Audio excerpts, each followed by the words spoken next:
Hey folks, today on DIY Buddy Guy, I'm going to show you how to change the clutch on an air conditioning compressor on a vehicle. This is off a 2008 GM vehicle, 1500 series.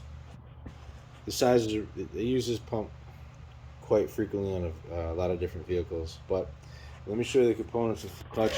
Here's the compressor itself. I bought a used one and the clutch is kind of suspect, so I bought a new clutch to go on the used pump, and hopefully the used pump is good. But here's your new clutch assembly. There's three basic components. You have the face of the clutch, which engages when you turn the switch on inside your vehicle. You have the pulley that's driven by your belt from your vehicle, from the motor.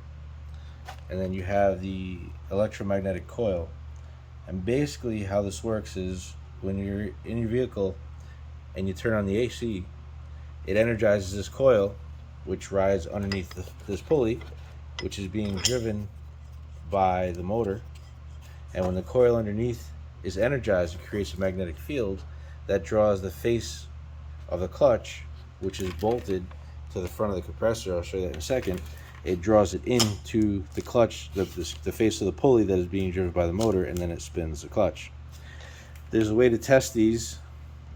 Typically when your AC goes bad, there's a couple of different things. It could be a fuse, a relay, low pressure cutout, which means you're low on refrigerant, or high pressure cutout, which means there's a problem with the system, or the windings inside the coil break, or even worse, the face of the clutch, which is supposed to ride in and out on the shaft of the compressor, freezes. It rusts in the out position and it doesn't draw in to spin the compressor, and I'll show you that in just a second. So to disassemble the clutch on the compressor, this bolt here is eventually going to go and bolt to the shaft of the compressor.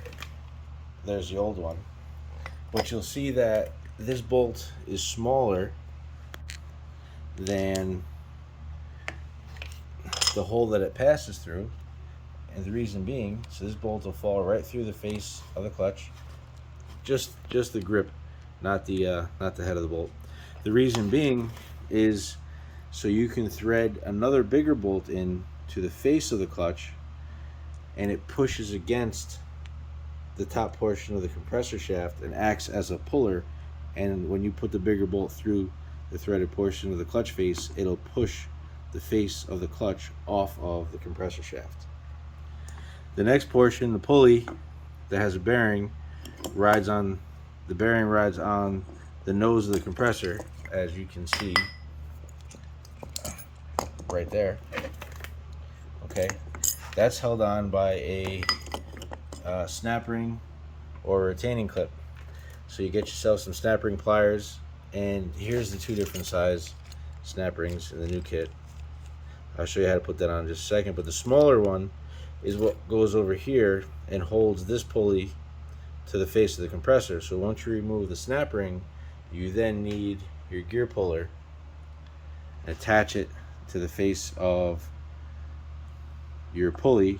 And I put the old bolt back in the hole, the shaft compressor, so I don't mess up the threads when I stick the end of my gear puller on the end of the shaft. It protects the threads. It pushes against the head of the bolt instead of the threads of the shaft.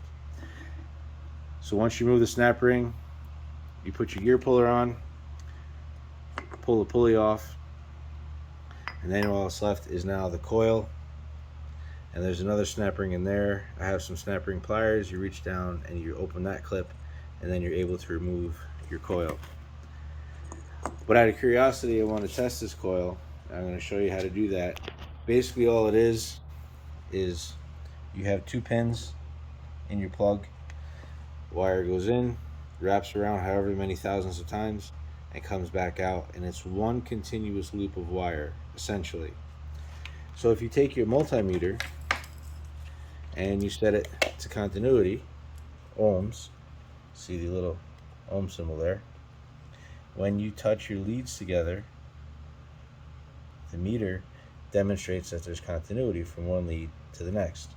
The number 0 is good, which means that there's no resistance in your connection. So I'm going to try to do this one-handed here. I'm going to insert my leads into the plug, and having a 0 number is good. It's showing me that this coil is in good condition.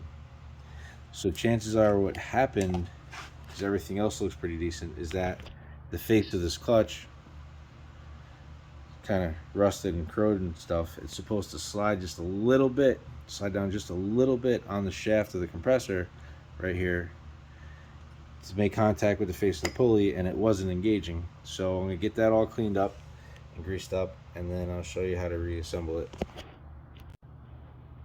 So as you can see, I have the gear puller on the pulley that is driven by the belt from the motor, and you need your gear puller to pull this pulley off the face of the compressor. So all I do is take my little power ratchet here. It's on a low torque setting, so just be mindful of that. And so here are my parts for reassembly. I have the electromagnetic coil, the pulley, and the clutch face. Small snap ring, a large snap ring, shims that go underneath the face of the pulley, and a new bolt. What I did was I used fluid film. Sorry the label is not on there anymore. It's typically gray, orange, and red. It's fluid film. You buy it at any hardware store or automotive store. I am a huge advocate of stuff. It's amazing. It's been around for a long time and it works great. So I cleaned all this up with a wire brush, and then I coated it with fluid film in hopes to prevent corrosion and rust. So what I'm going to do now is take the coil and situate that on the face of the compressor. You'll see this pin right here is going to sit in a detented position on the face of the compressor.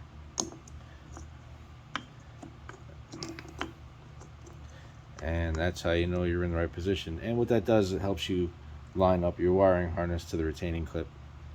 The next step is to take the larger snap ring with your snap ring pliers and open them up and set them down until it seats into the groove on the face of the compressor. I have to put the camera down for a minute. I'll do that and then show you. Okay, so I have my coil and snap ring in place. The next step is to take the pulley, insert that onto the nose of the compressor, and you can see the groove right here where that snap ring is going to go, and I'll show you that in just a second. Okay, as you can see, the snap ring is in place. It took a little gentle persuading to push the pulley down onto the nose of the compressor. Be careful, you do not want to damage or mar the face of the clutch. So I just used the palm of my hands and gently rocked it back and forth as I pushed down, and it slid right on. Mind you, I had some grease on there, some fluid film. This is a friction surface. It's a clutch face. Here is the other side of the friction surface. You don't want there to be any oil or grease on there, although you do want some rust inhibitor on the face on this here where the splines are that match the splines on the compressor shaft, which you can't see all that well right there. The next step is to add a shim, and it has to be shimmed between 18 to 30 thousandths. And it's going to be a trial and error situation. I'm going to place a shim on the nose of the compressor shaft, and without knocking it off, put the clutch face on with the bolt and check the gap. And there's feeler gauges and probably another video out there to show you how to do that. So here is the feeler gauge for 18 thousandths. It's the smallest tolerance allowed between the face of the clutch here and the face of the pulley here. This line is supposed to be an 18 thousandths minimum gap. As you can see, there's not any gap, which means that when it's on the car, because those two plates are touching, the compressor is going to be running all the time. So what I need to do is pull this back off, add another shim, or maybe two, or maybe three, until the gap is 18 thousandths between the face of the clutch and the face of the pulley, and I'll show you that in just a second. So I had to add all three spacers underneath the face of this clutch on top of the compressor shaft to where I now have an 18 thousandths gap in between the clutch face and the pulley that's spun by the motor. Okay, if you have too big of a gap, the clutch won't close and it won't spin the compressor. If you have no gap, the clutch will spin the compressor continuously, and that creates all sorts of other issues. So take your time, exercise patience with that, get your gap right, and I'll show you what it looks like in just a second. Finish. So if you can see, there's a very tiny gap. I have my flashlight. Okay, the clutch face is not supposed to be touching the pulley until the electromagnet causes a magnetic field to draw the clutch face into the pulley. And although you have a tiny gap, 18 thousandths, the clutch face is able to spin freely with that tiny gap in between without spinning the pulley that's driven by the motor. So this is going to be, when the motor's running, this will be spinning constantly. When you turn on your AC, it creates an electromagnetic field which draws the clutch face into the pulley, thereby turning the compressor. So you want this to be as close as possible without actually touching, and spin freely and independently of the pulley until you energize the coil.